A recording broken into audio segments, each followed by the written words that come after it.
kabiyak, dito tayo ngayon sa SM Fairview. Papakita ko lang sa inyo kung gaano kasaya yung parking dito sa SM Fairview. Puno na yan kabiyak. Ganyan-ganyan lang yan dito. Pero masaya dito sa SM. Ngayon ay Saturday. Ayan. Ito kabiyak yung ano, yan yung station ng MRT7. So dito sa SM Fairview.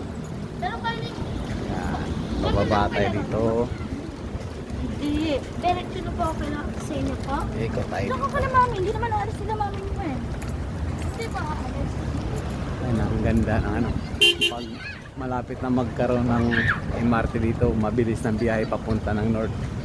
Sa North SM EDSA naman. Yun, hanggang doon. Punong-puno yan.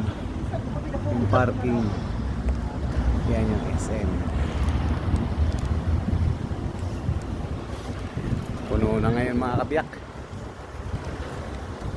Kasi dito yung sige mga kabiyak.